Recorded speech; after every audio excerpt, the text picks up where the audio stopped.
La génération Z pour zapping. C'est pour ça qu'on lui a donné cette lettre. Encore plus vite. Tout est plus rapide.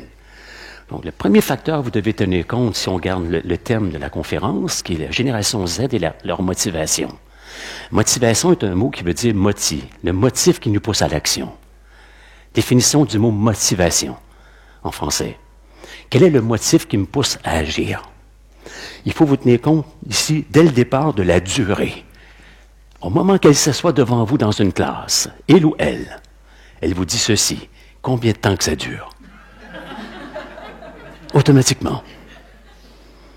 Sinon, ça ne sera pas facile. Car moi, je vis à travers le temps. Puis il faut que ça soit un temps court. Mesdames et messieurs, nous sommes partis d'un monde où les appréciations étaient longues, à long terme. On achetait à l'époque, puis nos parents nous disaient, tout est bon, ne jette rien, garde-le longtemps. Ici, nous entrons dans un monde où les appréciations sont à court terme, ce qu'on appelle le court-termisme, très court. Tous les employeurs que j'ai le plaisir de rencontrer dans le monde, ils doivent être extrêmement habiles sur un laps de temps très court. Vous êtes enseignant, vous arrivez devant un public, qu'est-ce qui va se passer dans les 75 minutes ou dans la durée? Il faut toujours en tenir compte. Maintenant, pour s'assurer de les avoir pendant toute la démarche qu'ils vont vivre avec vous. Donc, le temps est quelque chose de précieux pour eux. Tout ce que vous faites avec eux, il faut garder toujours ici en mémoire que la génération Z est une génération qui est née en 95, approximativement. Que vous soyez en Europe ou ailleurs. Et ça s'est terminé autour de 2010. Les générations sont de plus en plus courtes dans le temps, à cause des changements. La loi de Moore nous dit, Strauss et Howe, qui ont été deux chercheurs américains importants sur les générations, Bowman aussi, en Angleterre, qui a apporté un virage important sur le facteur des générations, il soulignait que les cohortes sont de plus en plus courtes maintenant, à cause des changements qui vont de plus en plus vite. Donc, cette génération ici, elle n'aura pas plus qu'une quinzaine d'années. C'est déjà terminé. En âge, la génération Z, elle a approximativement 7-8 ans en 2018. Et autour de 20-21 ans. Mais, alors, ça constitue une bonne partie peut-être de ceux et celles qui sont assis devant vous. Vous avez peut-être aussi des jeunes qui sont de d'autres générations. Mais puisqu'il s'agit d'en parler de celle-ci, c'est une génération qui vous regarde attentivement. Et j'ai bien aimé ce que j'ai entendu tantôt, quand monsieur disait la pensée critique. Plus ces jeunes-là interagissent avec vous, meilleure est leur santé. Plus ils sont capables d'interagir, en quelque sorte, que ce soit en classe ou par rapport à ce qu'ils vivent, ça risque de leur donner beaucoup plus de force pour faire face à ce qui les attend. Le monde que cette génération nous vont vivre n'a rien à voir avec ce qui s'est passé ici. Oui, on a eu 20 ans ici. Oui, on a 20 ans ici. Mais attention, on ne vit pas les mêmes choses l'action ne se passe pas de la même façon, si on veut. Rappelez-vous que depuis la génération Y, 2 ans, c'est très long. Même quand ils vont aller travailler pour quelqu'un, très rapidement, un Z va répondre, il va dire à son employeur, ça fait 2 ans que je travaille pour vous. C'est très long. Pourquoi? Je suis prêt à être directeur de cette entreprise. Donnez-moi quelque chose de plus, là. Mesdames et messieurs, nous entrons dans l'ère où on veut toujours un plus. Un plus. Il faut un plus. Ici, on attendait 25 ans pour recevoir une montre. 25 ans de service. Puis on les recevait derrière un pupitre, là. On les nommait par ordre alphabétique. 30, 35, 40 ans de service. Une montre, une épinglette, une photo de groupe. Pas ici. Ici, les employeurs que j'ai le plaisir de rencontrer en Suisse, là, ou ailleurs, je leur dis, attention, là, vous allez embaucher ces jeunes demain. Et eux, ce sont des stars qu'on a appelés Alexandre et Chanel. Mesdames et messieurs, prenez note de ceci. Quels sont les prénoms ici?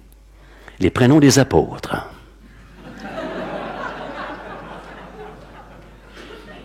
La mère, elle est à l'église avec le 8e. Et le prêtre lui demandait, avez-vous prévu un prénom? Oh, on n'a pas eu le temps. Pierre, merci. On partait avec Pierre. Avec Jean puis Marie. Roger, c'était des exceptions. La mère ici, la génération X, qui regarde ses enfants qu'elle aime beaucoup, qui sont là, elle lui dit, toi, je vais te donner un nom spécial. Un nom de parfum. Un nom de célébrité. William, Alexandre, Logan, Léa, Noah. Le premier prénom qui est entériné par les célébrités a été Nadia. Pour Nadia Comaneci, en 1976. Mesdames et messieurs, vous rentrez dans l'ère des célébrités. Soyez-en conséquents. Et c'est pas banal. Un prénom fait beaucoup de chemin. Alors, ils sont convaincus ici, n'oubliez jamais que les parents qui sont assis ici regardent attentivement cet enfant, qui devient un adolescent, et qu'il est devenu un jeune adulte. Les parents le regardent en lui disant, « T'en fais pas, je suis toujours là. Je t'aime, tu sais. » OK. Alors, cet enfant-là se dit, « Bon, j'ai pas mal de monde qui s'intéresse à moi. Il y a mes parents qui s'intéressent à moi, et en plus, il y a mes grands-parents qui meurent plus. Eux aussi s'intéressent à moi. Ça fait beaucoup de monde. Alors, on a une armée qui s'intéresse à moi. Et moi, je m'amuse, là. Alors, quand ça ne va pas à l'école, ils vont comprendre. Et toi, l'enseignant, t'es mieux de m'aimer aussi. Parce que sinon, ça ira pas bien. Alors, êtes-vous ce genre d'enseignant qui comprend ce mouvement, ce virage entre la verticalité d'hier, objectif, résultat, performance, 8 heures, midi, 16 heures, boum, à l'horizontalité qui s'installe doucement dans nos sociétés, mobilité, flexibilité, question, opinion, expression, discussion, retard, l'heure, connaît pas. Boum.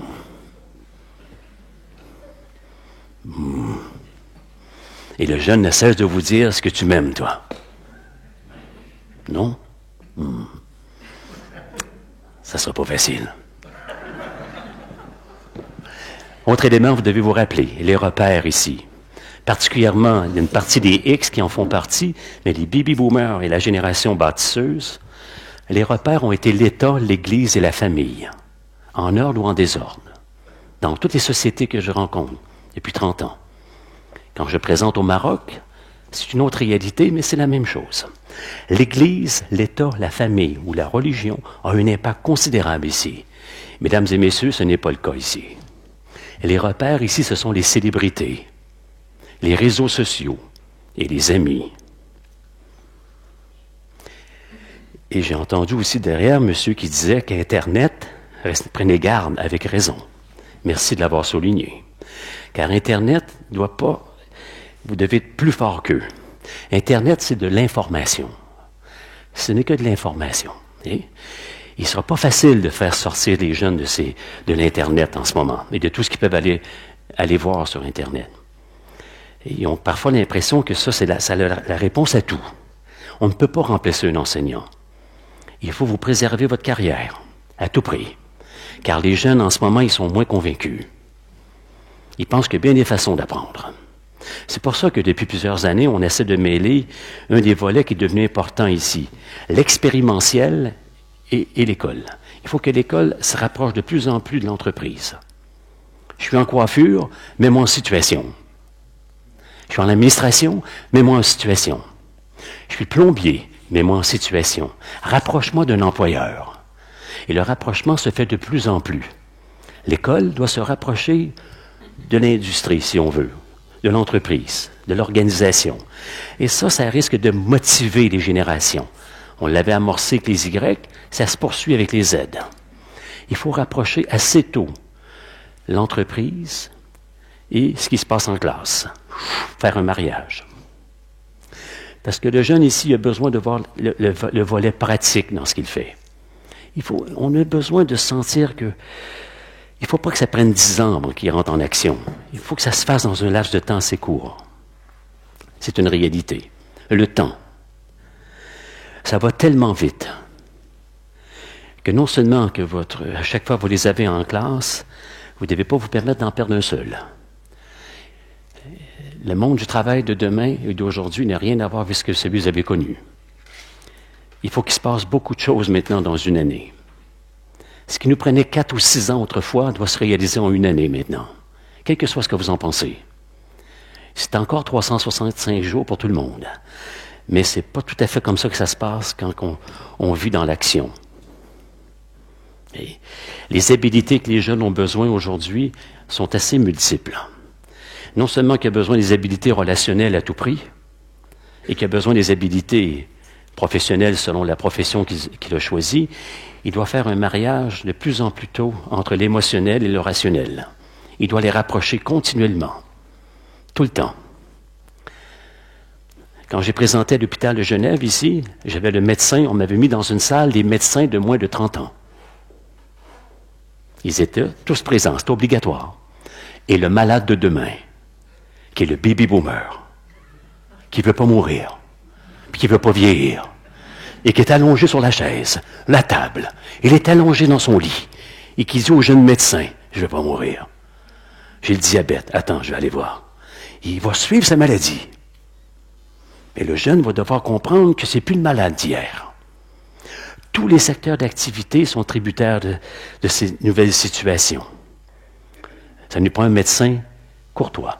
Ça nous prend un médecin féminin, masculin, avec un entre-genre très élevé maintenant. Alors, autant vous devez être très démonstratif dans vos classes et avoir des qualités au plan humain pour transmettre à cette jeunesse l'importance que ça représente, parce qu'on n'embauche plus demain seulement celui qui fait sa profession, qui a terminé le côté académique, si on veut. On a besoin d'enthousiasme dans le travail maintenant. On a besoin d'énergie. Quelles sont les maladies maintenant? C'est quoi les maladies que vos parents ont connues? Quelles sont les maladies qu'on vit ici? Le cancer et le cœur, ici en descendant. Quand j'ai fait votre congrès des médecins ici en Suisse, il y a quelques années, il y avait pas mal de monde, 4000 personnes. Je faisais le numéro sur les générations et les maladies. Les maladies ici, c'est le cancer, c'est circulatoire, c'est le sel et le sucre. On en meurt. On est diabétique. Les doigts sont durs. On ne respire plus. Le corps. C'est quoi les maladies ici? Ici en montant. L'anxiété. L'employeur recherche un jeune demain. Es-tu enthousiaste, toi? Es-tu bipolaire? Quoi? Est-ce que tu es bon jusqu'au mercredi? Es-tu un modèle 3 jours? Veux-tu travailler? Depuis la génération Y, la génération ici, elle peut manquer le travail un lundi puis un vendredi, sans même se poser de questions. Je le sens pas en moi. Hein? Qu'est-ce que tu ressens? J'ai eu une grande soirée hier soir. Un party d'enfer. On était nombreux. J'ai pris un verre. Il était 2 heures du matin, je ne dormais plus. Alors j'ai oublié le travail. Ici, il y aurait une conséquence à manquer le travail. Il y avait quelque chose dans l'ADN des générations ici qui faisait que la loyauté. Loyal pour moi, loyal pour mes collègues. Le collectif. Ici, vous êtes dans l'ère de l'individu. Qu'est-ce qui m'arrive à moi? C'est pour ça que j'ai besoin de vous très dynamique avec les élèves. Très rapprochés. Créer beaucoup de proximité. Je fais beaucoup d'universités dans le monde. Il y a de très bons professeurs, puis il y en a, c'est une foutue gang d'ennuyants. Lui, il m'ennuie. Ce qu'il n'a pas compris les profs d'aujourd'hui, c'est attention à ta carrière, parce que les élèves qui s'en viennent s'asseoir devant toi n'ont rien à voir avec ce que tu as connu. C'est fou, là, mais c'est ça qui est en même temps la beauté. Est-ce que vous allez les accueillir à la porte, vos élèves? Si vous avez des aides, je vous dirai que oui. Bonjour, Chanel. Merci d'être avec nous. Oui, parfait. Elle vient s'asseoir. N'oubliez pas Alexandre. Alexandre, parlez fort. Ici, motivez les jeunes, levez le débit un peu. Ils sont sourds. En plus, Ils n'entendent pas. Depuis 2 générations, l'oreille est obstruée. Depuis la naissance. Car les parents ici, lorsqu'ils étaient enceintes, ont commencé à leur mettre de la musique. Des appareils, la crème, le frottement, le feng shui. On dort à l'est, la tête à l'ouest. Ils suivent des cours. Dans la piscine, le pilates, n'importe quoi. Cet enfant-là, lorsqu'il est sorti, ça a donné ceci. Et les parents se disent, mais qu'est-ce qui nous arrive, chérie? On n'a pas fait bien comme il faut, hein? Mais je pense que tu es folle. Quand tu as mis un paquet de crème, tu as mis une lumière spéciale dans la chambre, on ne sait plus si on doit dormir à l'est ou à l'ouest, et tu mets de la musique partout, je ne sais plus. Et ces enfants-là sont dans les autobus, sont dans les trains, sont dans les secteurs partout où ils bougent, ils ont toujours un appareil greffé. Ils entendent une musique permanente. Alors, si vous voulez les capter l'attention d'un zen, capter les générations ici, levez la voix, regardez à gauche, regardez à droite, allez vers le centre, débougez un peu. Alexandre, j'ai besoin de ton attention pour tout l'avant-midi. Oui, puis je sais que c'est pas facile. C'est vrai, je suis vraiment, je ne sais pas ce qui se passe. Viens t'asseoir en avant, moi, Alex. Allez-vous monter sur une chaise? Est-ce qu'on le fait en Suisse? Est-ce qu'on le fait au Maroc? Est-ce qu'on le fait à Beyrouth? Est-ce qu'on le fait en Afrique? Ça vous revient. Mais soyez remarquables.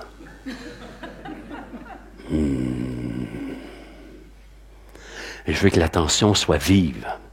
Plus vous avez une attention marquée par votre style, plus vous allez avoir des élèves qui vont dire, qu'est-ce qui va nous faire vivre aujourd'hui? Attendez, vous allez me dire au début, Monsieur Alain, on n'est pas là pour faire un spectacle. En partie, oui. Car ils ont passé tout un week-end devant des écrans. Le Netflix, un film, des images, des jeux vidéo. Ça bouge. J'ai entendu le mot compétence tantôt.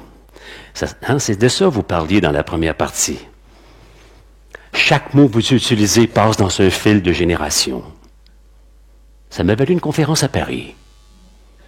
Quand j'ai présenté avec Nicolas Sarkozy, à Nice, j'ai bien fait comprendre que vous ne connaissez pas grand-chose aux nouvelles générations.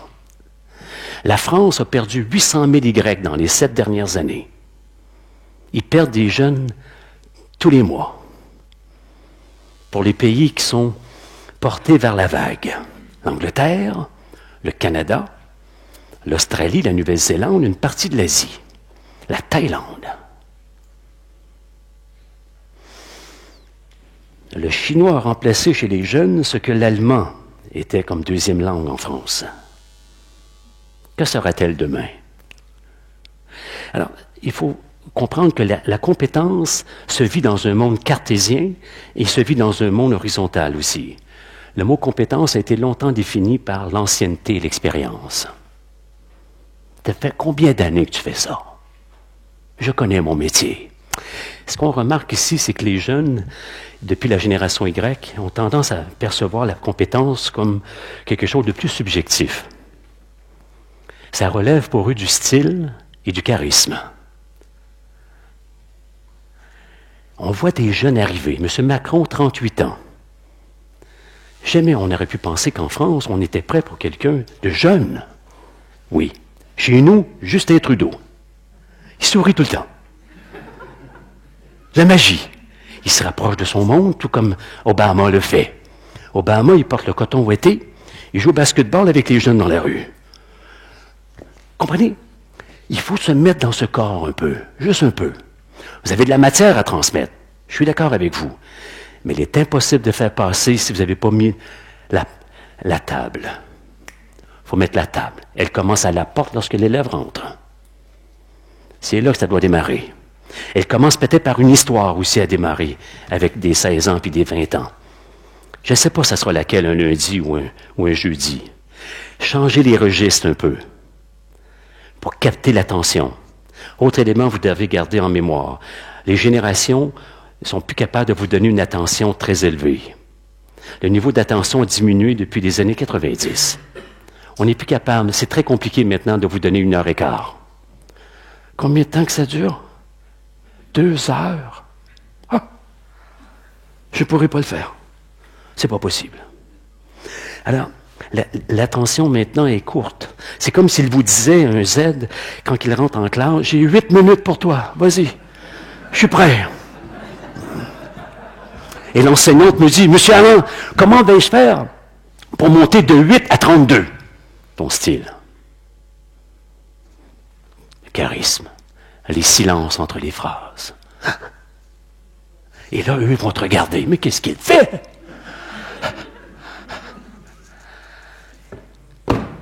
Là, ça risque de changer. On n'aura pas tout avec ça. On reste calme. Je ne voudrais surtout pas dire ici qu'il faut faire du théâtre tous les jours. Mais il faut quand même comprendre que le monde est visuel. Les communications. Chaque mot passe à travers.